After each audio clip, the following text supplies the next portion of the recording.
إخواننا في سوريا يذبحون أيها الأخوة، يقتلون. في اليمن أحوال، أمس كان معي عندي وفد من اليمن جاء، أحوال والله في اليمن ونحن ننعم برغد العيش وهذا الأمن، نسأل الله أن يديمه علينا. في سوريا قبل أن أدخل أمس للجواب الكافي وجدت أستاذ جامعة يقول قتل ابني على يدي، وأراني صورته شاب يقول ومعه طعام، لقد صلى الجمعة هذا الشاب وجاء بطعام أهلي من البقالة فقتل بدون شيء. ثم يقول أرادوا أن يجبروني على أن أتكلم بأن الذين قتلوا ابني هم الإرهابيون كما يقولون. يقول فرفضت، فبدأت الضغوط عليه وهربت إلى هذا البلد الآمن. قال هل تعلم؟ قال والله إنني دخلت مسجدا في بلد من درعا، من أهل درعا، أن مكتوب عليه بالمسجد بالفارسية، يعني المجوس الذين كتبوا عدنا. ماذا يقصد هؤلاء المجوس؟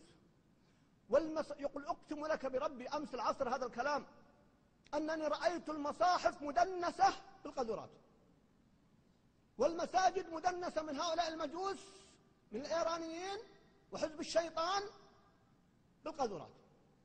بعض الناس يقول لا ترى الخلاف بسيط بيننا يا إخوان، ترى هؤلاء غير من قال لكم هذا، تاريخهم أسود، ملأوا زمزم من الحجاج، من عموم الحجاج، وسرقوا الحجر الأسود، بل دنسوه بالنجاسة كما هو ثابت. يقول عنهم شيخ الإسلام ابن تيمية أكثر من اليهود والنصارى. الذي يجري يقول مرة أخرى، يقول أنتم قد تقولون إنه يقتل من عندنا أفراد، سأقول لك أشد من ذلك، وهو شاهد عدل، رجل فاضل زكاه من رآه وعلى وجه الصدق والإيمان، نسأل الله أن يجبر مصيبته ومصيبة إخواننا هناك. يقول يقتلون الأغنام، يأتون للمراعي ويقتلونها تماما. تعرفون أن الشام مصدر من مصادر الأغنام. يأتون للبقر ويقتلونها، يأتون للزرع ويحرقونه، مزيد من الضغط على الناس. فتذكرت قوله تعالى وإذا تولى سعى في الأرض ليفسد فيها ويهلك الحرث والنسل والله لا يحب الفساد. الذي يجري في سوريا يا إخوان شيء عجيب جدا، مع ما جرى في ليبيا وما يجري الآن في ليبيا وفي اليمن لا يقارن بما يجري في سوريا. وعلى يد من؟ على يد الصفويين الإيرانيين المجوس، وعلى يد حزب الشيطان. يقول نراهم نحن، يقول نقاتل أو عدونا هم الإيرانيون والصين مع البعثيين طبعا.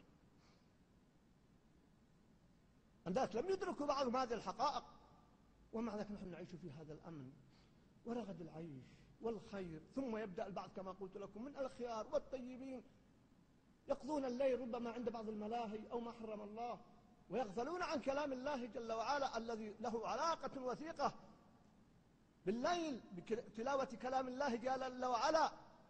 ليسوا سواء من أهل الكتاب أمة قائمة يتلون آيات الله آناء الليل وهم يسجدون. فلنجعل لليل أو من الليل نصيبا لكلام الله جل وعلا. فقد ظل النبي صلى الله عليه وسلم ليلة كاملة كما في حديث أبي ذر يكرر آية واحدة: إن تعذبهم فإنهم عبادك وإن تغفر لهم فإنك أنت العزيز الحكيم.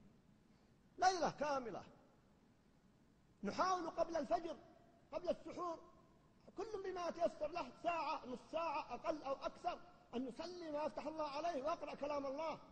لا تعارض مع وترك. عند الإخوان بعضهم فهم يقول ما دمت الآن أوترنا مع الإمام، هل يمكن أصلي قبل الفجر؟ يمكن أن تصلي ما شئت، لكن نحن نقول لو كنت عازما وتعرف من نفسك أنك ستقوم تصلي آخر الليل فإذا سلم الإمام فاشفع بركعة واجعل آخر صلاتك من الليل يترا كما قال النبي صلى الله عليه وسلم. ولكنك لو ما فعلت أو تخشى أن تنشغل أو أبدا سلم مع الإمام. طيب هل تشفع بركعة عندما تبدأ قيام الليل؟ يقول لا، قال به بعض العلماء، ولكن نقول لا تبدأ بركعة أبدا، قم صل مثنى مثنى. فالنبي صلى الله عليه وسلم كان إذا انتهى من الوتر قبل أذان الفجر في بعض الحديث الصحيحة يقوم ويصلي ركعتين، فلا حرج في ذلك.